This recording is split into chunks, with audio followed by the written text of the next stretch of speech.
This is Ray's Magnetic Torque Generator 3. It's a continuation of 1 and 2. I have it ready to fire, and I'll show you some of the new effects that it has. If you notice on number 1 and 2, after it fired, the rotor really only went an inch or two. This one here, it continues on for 3 or 4 inches. Okay? I found the proper way of looking at this after some investigation.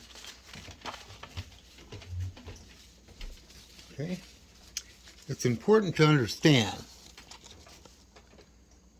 the interaction of magnet fields and movement. Magnets by themselves do not possess any moving fields or currents. Only when movement plus magnetic fields in proper configuration, then this resultant causes the system to go from a passive to active, from non-reactive to reactive.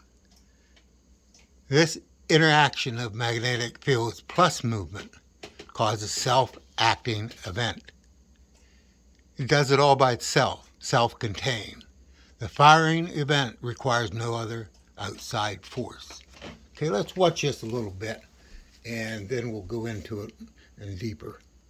I have a magnet here. It's 1/4 by 1.5 by 1.5. It's set at a diagonal. And we'll go ahead and fire it. One of the testings is for over unity event is there's more output than it takes to go input. So up here to the firing point. So there's our firing. Now if the same force is going backwards, then we have no case for over unity. Okay? To have a rotor to come around freely is really rough. If it were a straight line, I'd have a lot easier event to do, but I got it pretty good. So anyhow, there's my event, and this is from what I found out. Okay. I have found the proper configuration for self-acting, self-contained event is the magnetic diagonal. This interaction of magnetic fields causes the rotor magnet to be pulled in by itself, be pulled through by itself, and pushed away by itself. An over-unity event takes place from my point of view. You can see how I put it on a 45-degree diagonal, and this sets up the proper configuration where these fields seem to grab at each other and pull in and then push away. We'll watch it a couple more times, and then we'll go into the next part of that discovery. So the first part was having the diagonal, and this causes that pull in, pull through, and push out. Now, I found out something very interesting. What was going on in between this pull in, pull through, and push out? I found out that there was a magnetic compression going on. Let me demonstrate that. I have a little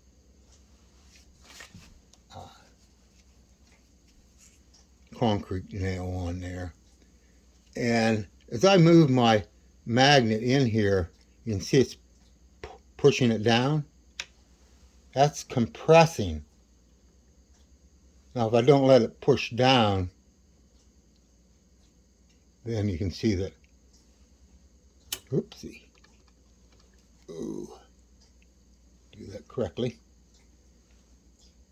Okay, it pushes through, but if we let it,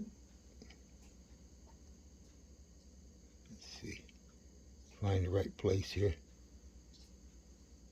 It's probably not going to do it pretty much, but it'll actually push it away. It'll put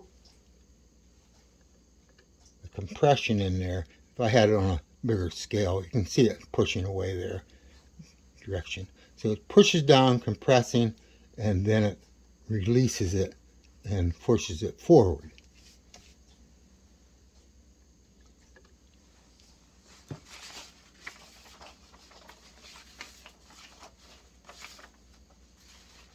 So here's what it's doing on a larger scale. It's like springs.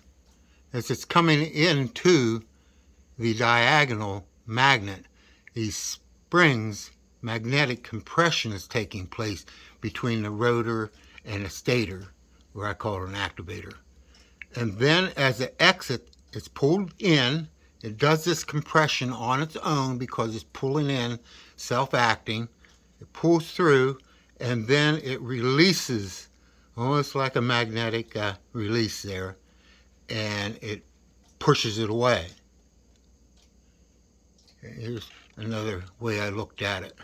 As it's coming into the diagonal, it would be compressing it. That would be the rotor coming in. And between those two magnets, the fields together, they're being compressed on one side and quickly released on the other side. The event focus point is the neutral zone. On each side of the neutral zone, each element is taking place.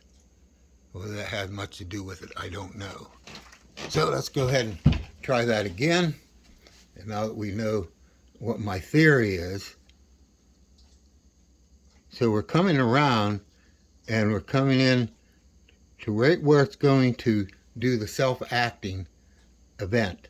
And it'll pull itself in, compressing at the same time, coming through, pulling through, and then releasing itself, the magnetic repulsion, and fires it all by itself. I don't have to do anything.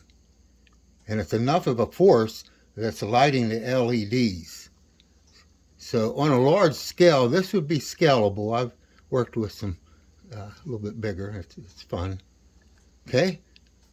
I'm going to turn this off and come back if I have enough time.